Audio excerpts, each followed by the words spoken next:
9 years since the Marikana tragedy, we look at the women and men who brought you the story of the massacre, from documentaries, memoirs to award-winning books that took the story of the miners beyond the headlines. Who was involved, who the miners were, where did they come from? Some filmmakers like Riyad Desai took it upon themselves to use their camera as a weapon. Let's take a look now. The life of a black person in Africa is so cheap.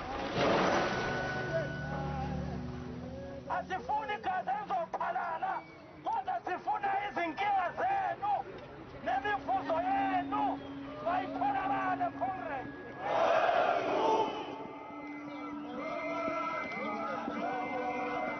Kazi khuluma kachaze kureba siphendula ngemali esifunayo kuphela sikwazi emsebenzini kodwa engakasiphenduli imali esifunayo asizisuka apha singazisuswa ngabo lamaphoyisa lapha. To speak now on memorializing the Marikana Massacre, I'm joined by Thanduxolo Jika, who co-authored the book We Are Going to Kill Each Other. Greg Marinovich, a photojournalist and author of Murder at the Kopi. Gia Nicolaides, an assignments editor here at Newzroom Afrika and author of Reporting from the Front Lines. Lucas Ledwaba, co-author of We Are Going to Kill Each Other. Riyad Desai, the director of Miners Shot Down. Good afternoon to you all, and thank you so much for your time tonight. I'd like to begin with you, Gia. You are deployed on an assignment to Marikana. What did your editors tell you at the time? Well, Bongiwe, they told me that I need to go to a town called Marikana. I hadn't heard of it yet, but little did I know that a few days later it would make history and everybody around the globe would know Marikana. They told me that there had been some violence there. There was an unprotected strike. Mine workers were striking. 2 police officers and security guards and miners had been killed. And we needed to go and actually cover that story. And when we got there, we actually tried to find out what was going on. But it was a very difficult situation because the miners weren't telling us what the situation was, what their grievances were. And that was rather unusual because I'd been to many protests before. And usually when you get there, the protesters are the first to express their grievances. We couldn't get hold of the unions, and lawmen as well as the police were very sketchy on details other than saying to us that the situation had turned violent on the ground. I'd like to listen back to a report that you filed at the time when you were working for EWN. Let's listen in. On the morning of the 16th of August, Northwest Police Commissioner Zukiswa Mbombo told the media the violence would end. We have deployed these various units in order to make sure that today we end this violence. Police have been trying to negotiate a truce with protesters since Monday. They will ask them to hand over their weapons today and try and disperse the crowd in an amicable way.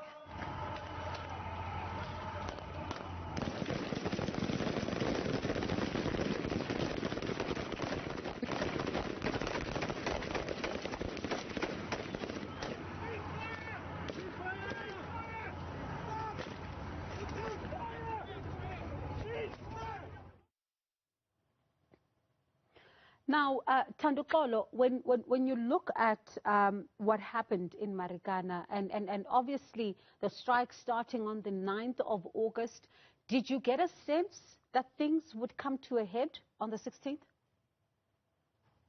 Well, I don't think, Bongi, any of us anticipated things to end the way they did on August 16th. But, you know, days before, I mean, the 10 days that, you know, I would now and then go there and meet with Lucas Ledwaba and talk to other mine workers. Those 10 days were quite crucial, and I think that's when things should have actually been done. 10 people had already been killed. We're talking about security guards, policemen, other mine workers. Who were not part of the strike. There was already violence that was taking place. But what that taught us was how actually government, landmen were actually treating the strike, because these guys had actually broken ranks with the Union of Mine Workers, NUM. They were considered to be illegitimate. They were considered not to be people who have the workers' interests at heart. And they know, of course, the issue of bargaining council, etc. But that treatment of the mine workers, of the striking mine workers as illegitimate leaders, actually led to things getting worse. Our government didn't take them much serious because, of course, they were not aligned to NUM. Neither did management at Loanman. So we did not actually expect things to get as worse as they did on the 16th. Had something been done within those 10 days and a plan or a proposal put forward and Matunja being listened to, things could have turned out totally different. You agree with that, Riyadh? I think absolutely right. What we saw in the months before was a big strike at Impala Platinum just down the road, where many of the NUM members walked out on the NUM and were joining AMCU in very large numbers. Now, this was very threatening in the crown prince of the mining sector, platinum, to see such a breakup of a union taking place. And so what we saw was the company denying who these workers were. I've seen press conferences and who are these people? We don't know these people. They knew the people and they'd been negotiating with the people.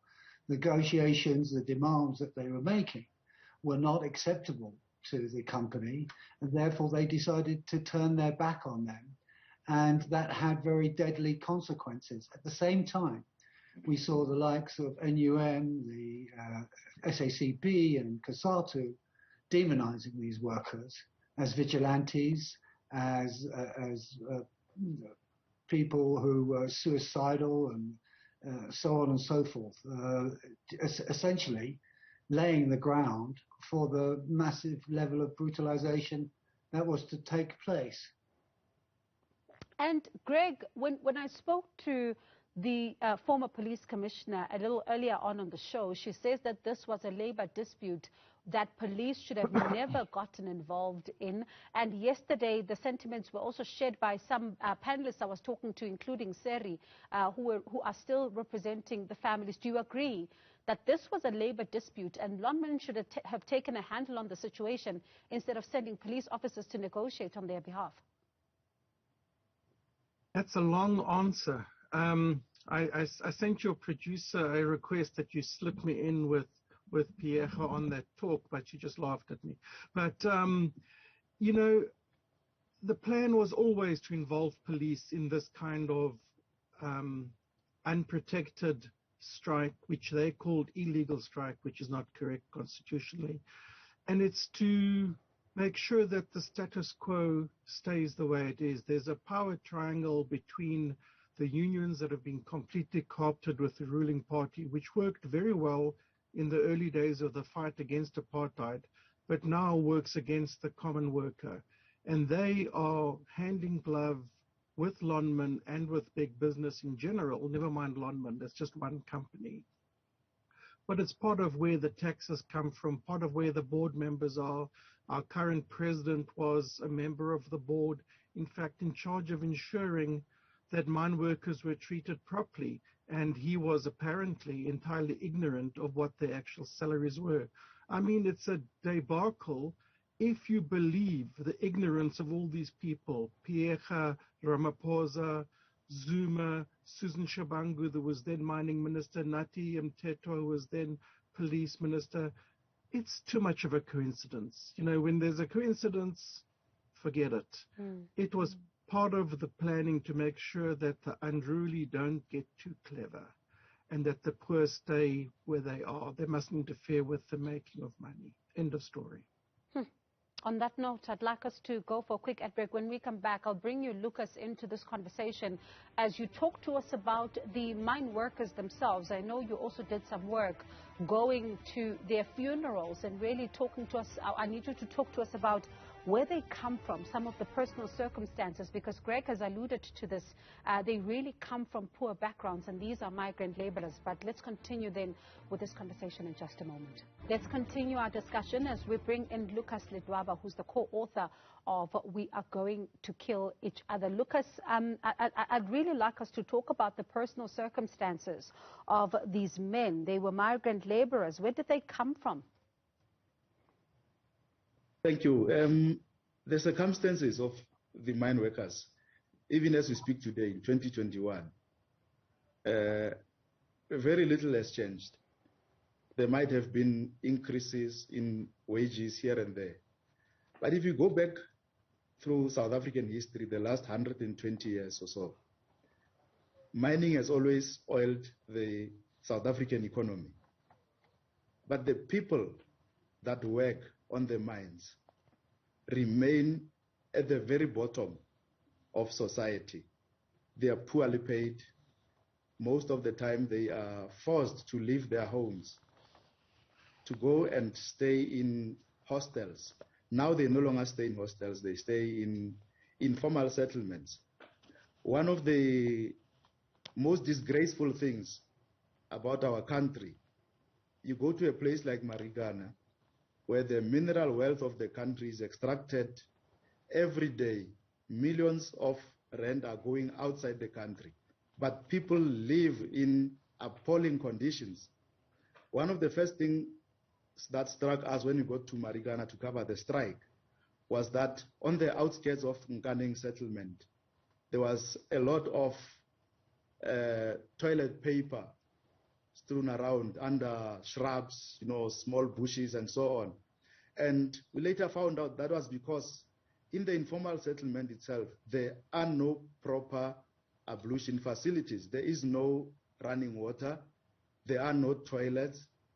People live in a 1.5 by 2 meter zinc shack just so that they can be on time for the 3 a.m. shift at the mine. Now, when you look at the company results and you look at who are the shareholders, you then ask yourself the question and you begin to understand why it was important for the ruling party to crush this strike. If you go back to the 1946 mine workers strike, 1987 mine workers strike, led by Mr. Cyril Ramaphosa himself as the General Secretary of the NUM, the state used its might to crush those strikes to ensure that the economy continues to run efficiently. They never went to address the concerns of the workers. So in 2012, we expected that we live in a democratic state ruled by what used to be a liberation movement that advocated for workers and human rights. We expected that if there's a strike of this magnitude, with Mr. Ramaphosa as a shareholder in Lonmin, the best thing they would do is to go and listen to the cries of the workers. But they did not do that. That, for me, amounts to state capture, because you use your political clout to exert pressure on the state to use its resources to crush a legitimate labor strike. Chia, one of the things that really is shocking to me and remains shocking even to now is the fact that at the back of what Lucas is saying, those many years ago when we were trying to understand why exactly Lonmin did not want to listen to the workers, and they were saying, no, there are structures and all of that, and they then justified the fact that some of these mine workers opt to staying in these informal settlements because they want to have an access to a sleep-out allowance. That in and itself should have told them, even with the commission as well, that the living conditions really needed to be addressed. You're right, Bongiwe, and I think that is one of the excuses that they had. They said, well, there are hostels within the Lonmin grounds, and you guys can actually stay there. But ultimately, many of these mine workers took the extra bit of money and opted to stay outside of those hostels, those men-only hostels, so that they could stay with their families and their children. So they built their shacks on the outskirts of the Lonmin property, and those were the appalling conditions that they lived in for many years. And very little has changed. My colleague Lucas was saying now how when we arrived there, we saw these dusty roads, goats feeding off some of the rubbish that was just around people's shacks, toilet paper, used nappies. And this is the place where people actually lived. And these mine workers chose to live there so that they could be with their families and have that extra 1,000, 2,000 rand in their pocket at the end of the month. These grievances weren't addressed. And ultimately, what Lonmin was saying at the time is that, yes, we'll address your grievances, but it needs to go through the right processes, through your unions. And as we know, the NUM wasn't able to bring those grievances to management. So the mine workers decided to form themselves and represent themselves. And ultimately, we saw a greater formation of AMCU establishing itself in Marikana, but only because their grievances weren't heard, not through their unions and not through Lonmin management. No one seemed to want to hear what these men were actually going through.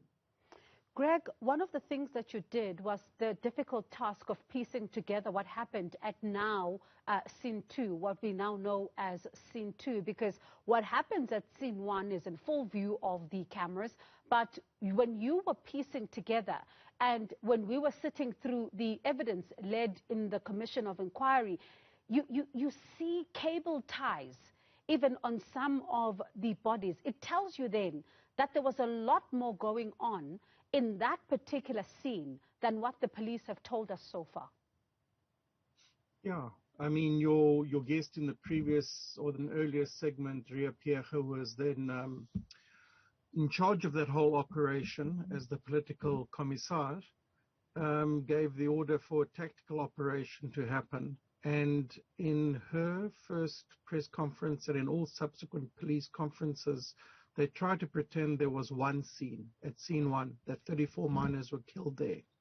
That wasn't correct. Half the miners were killed at Small Kopi, not that Big Kopi, Taba, as it was known, that we saw the footage of. The others were killed like 20 minutes later, and they were encircled and hunted down by the police. And one of my main witnesses spoke about how he saw many people trying to come with their hands out, asking to surrender. Not that they had weapons or anything. 1 or 2 people had guns. No cops were shot. And they didn't even fire at the police, in fact. And when these people were just trying to surrender because they know the brutality of the South African police, they were gunned down, many of them. And another 17 were killed. Some of them, as you say, had cable ties around them.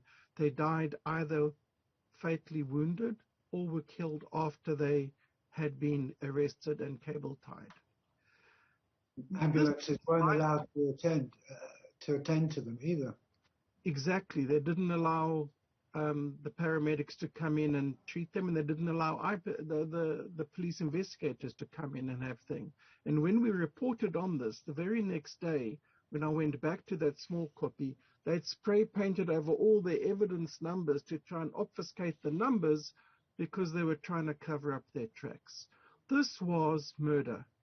And the fact that Ria Pierre spent 3 years trying to defend her dignity in court instead of addressing the real issues and lied to the Farnham Commission as well as all her fellow cops, every single one of them, and that none of them has been charged with murder yet or homicide, is appalling. It's unbelievable. And you wonder why we live in a failed state where things can happen like the protests that led to riots of a month ago. Of course it can happen. It's complete impunity. It's really shocking, Riyadh, for us 9 years on to sit here and not hear of a single police officer behind bars about what happened on the 16th. The only attempt was that Van Wyk Sekhalala matter on the 16th, which has now been thrown out, and nothing of those ones who were shot, even at least then, in full view of the cameras. Oh, absolutely. And there were some 50 or so officers that had lined up and were firing at scene one, where I think 22 or so people were killed and many injured. And the defense was shocking, really, that somehow that these mine workers, these policemen, felt that their very own lives were under threat and therefore opened fire in self-defense on the belief that they were going to be attacked. And that's why the charges were not pursued. Now, it belies, it's just incredible that we now know that workers were pushed into a firing range, really, into a turkey shoot. And that, you know, it's very clear from the footage that that's what occurred. Not the fact that it's taken so many years, even with Mpembe and Co, Mark and the others, from the August 13th scene to face the music. It's been postponed time and time again. And justice delayed is justice denied. And in addition, the only one of the claims of the widows has been met: the loss of income, the trauma, the grief, the claim around that has still not been resolved in any shape or form. Many of the injured and arrested have still not received any compensation. And, you know, it's shocking. Many of these mine workers, you know, I got some calls the other night, are in a terrible state, terrible condition. You know, the fact that 9 years on, nothing's really changed. We haven't implemented the lessons. We haven't had justice that we've needed for the victims. And we haven't seen one single police officer behind bars. And when we come back from the break, Tandukolo, I want us to look at the role that, you know, would have been played by the then Provincial Commissioner, Zukiswa Mbombo, who's now on retirement, who gave us that statement, that famous "Today is D-Day" statement, and even those, some of whom should be taking accountability today as we really look and reflect of the Marikana Massacre 9 years on. Former Police Commissioner Ria Piaga says she takes responsibility for the Marikana Massacre. Piaga says she had a moral duty to protect the victims. 34 striking miners were shot dead during the incident. As a national commissioner, then, who was leading the police service, I had the duty to take moral responsibility on behalf of the entire service for that incident. The second part of taking responsibility talks to vicarious responsibility, which talks to that secondary responsibility that says the service should take responsibility for the victims of that, because that happened during the course of duty of policing. And it is in that sense that it has always been my belief, even when I had my first consultation with the president, that the victims of Marikana need to be compensated by the government, because their families are going to enjoy a lot of suffering. And I was talking about the entire 44, because they were all part of the operation.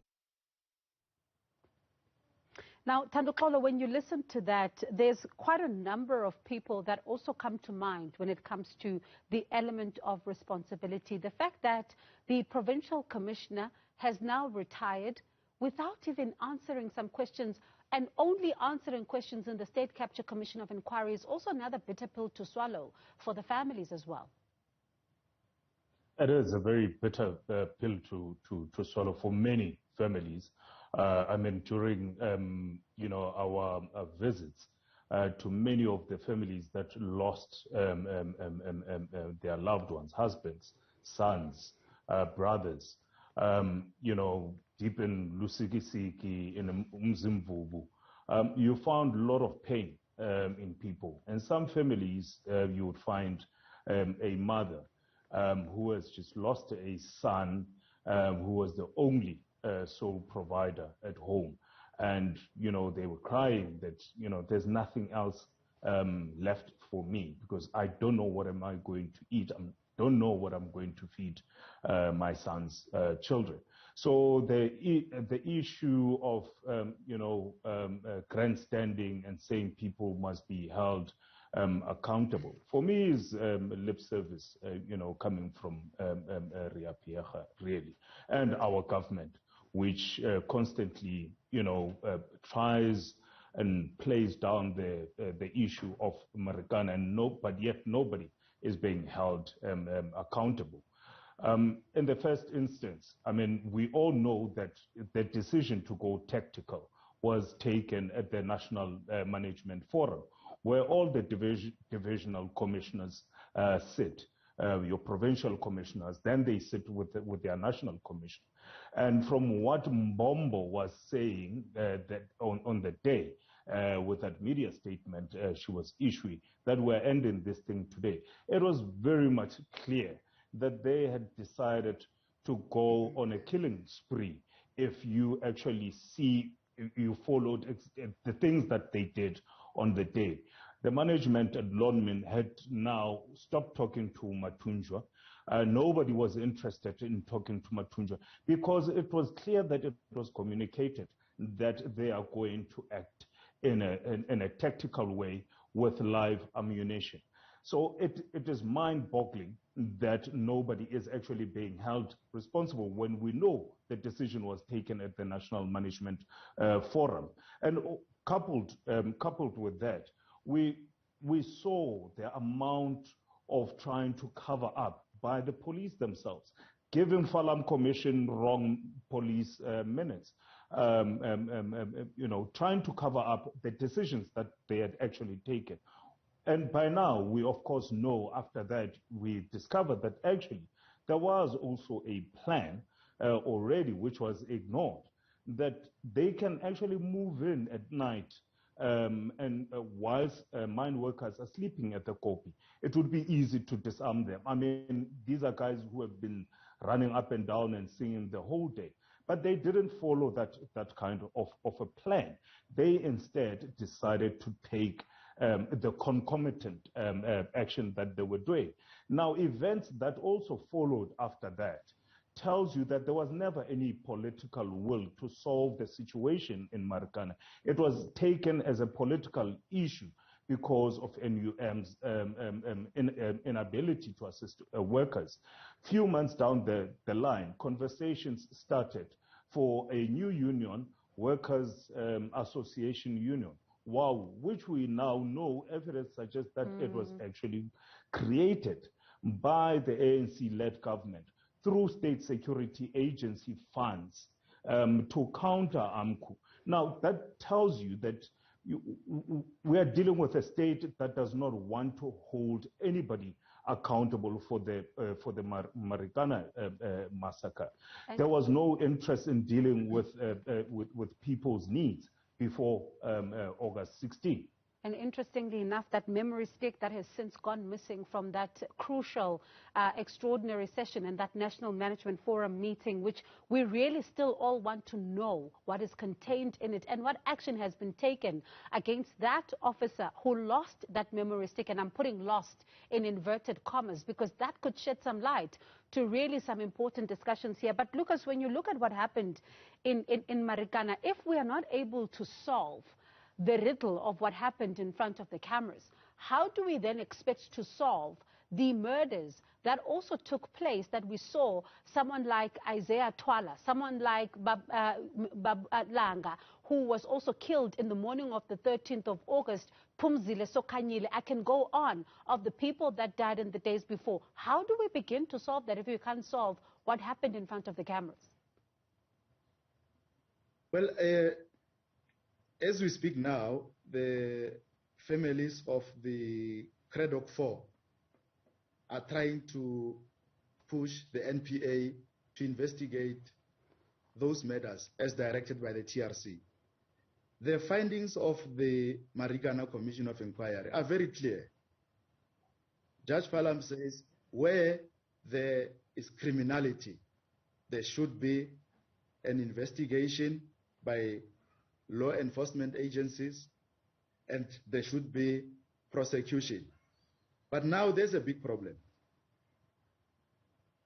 The matters that happened before the 16th of August are supposed to be investigated by the SAPS, which itself is complicit in the matter because of the matters that happened on the 16th and also the matters that happened on the 14th at the next to the Career Mine. There are 2 workers who were shot there. One was allegedly shot from a helicopter. One was found dead as he was about to get into the door of his shack or a neighbor's shack. So it is a very complex situation. What this situation requires is political will. There was no political will to investigate the TRC era matters. There is no political will to resolve anything to do with Marikana as we speak now. And Gia, when we look at, the difficulties that you potentially would have had in covering the story, I remember at some point you and I tried our utmost to speak to the mine workers to try and get a sense of what was going on at the time. And it was very difficult for women to approach the Gopi. That's right, Bongiwe, and you can understand it now looking back. These mine workers didn't trust anyone at the time. They didn't trust the police. They didn't trust Lonmin management.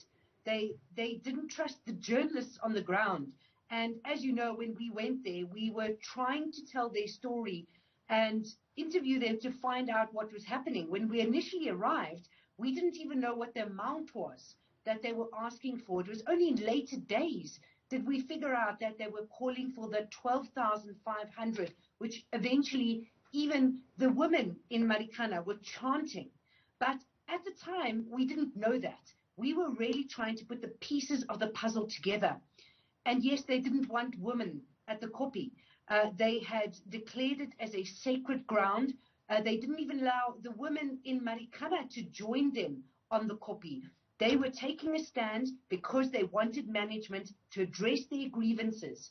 However, if we look at what happened after the 16th of August, every woman in that particular area came out and was demonstrating. They were singing, they were chanting, because ultimately they were supporting the men there who had actually lost their lives. Greg, the Marikana story has really become so depressing when you look at it, whichever front you look at it, especially no accountability, families are devastated, compensation is still outstanding.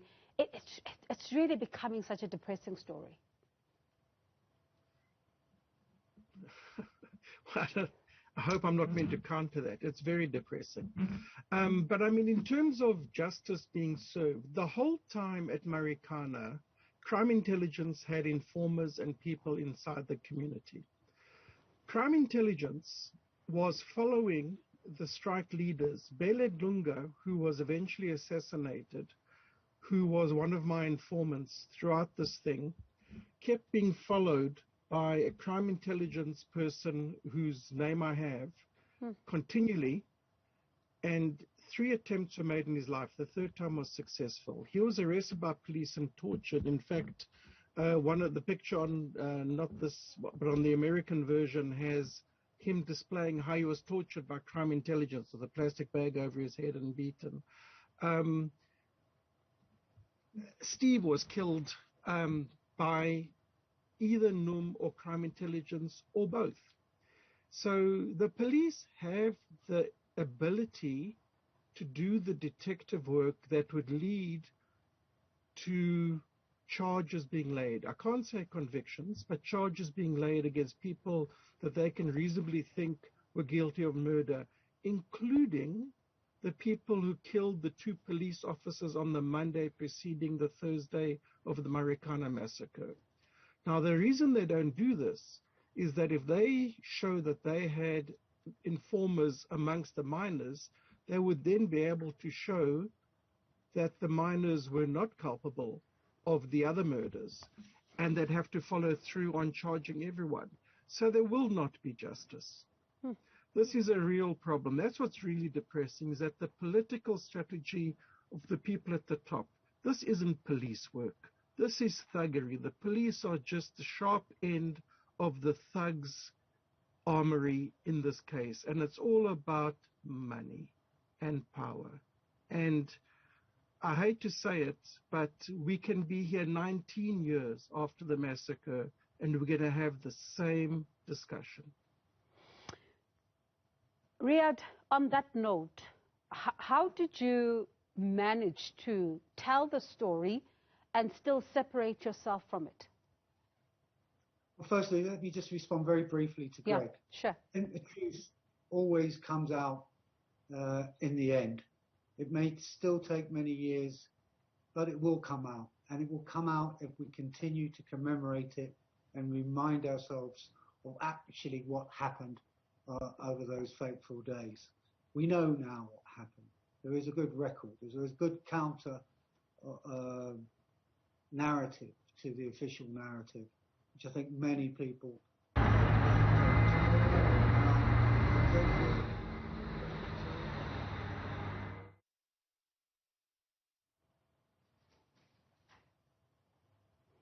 I'm not sure what happened there. You can continue, Riyadh. What's your question?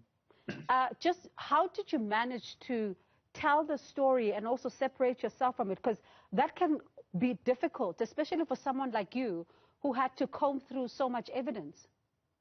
Yeah, it was, by hook or crook, I managed to get hold of the police camera work very early on, and it was terribly disturbing, and it destabilized me for a long, long time. I couldn't, it took me months to be able to work with that footage, seeing the way the bodies had been mutilated by the automatic gunfire that had been rained on these mine workers. But I knew the point of view that I wanted to bring across was that of the mine workers, and the most effective way to do that would be to be as restrained as possible. So to let the story tell itself in a way. And I think that's where the power of the documentary is. You realize once you're at the railway station that you're actually in the midst. You're seeing this from their viewpoint, and you're in the middle of it. And even knowing what is to come, you're still hoping that it won't happen. And that's what held people tightly to the documentary. And that's, I think, my obligation as a filmmaker, as a documentary filmmaker, is to serve in these instances, those who have little voice or against those who have powerful voices, as best as I can, to stand, to take a clear stand. And I think we managed to do that. The film was shown and is quoted, and is very much part of our memory of that time. So it was a struggle, but yeah. I mean, may I interrupt and just say, I watched Riyadh being beaten by Num quite viciously at Olympia Stadium at a rally there in Rasta, and helped him retrieve his things. And, people knew which side Riyadh stood on, and they didn't like it.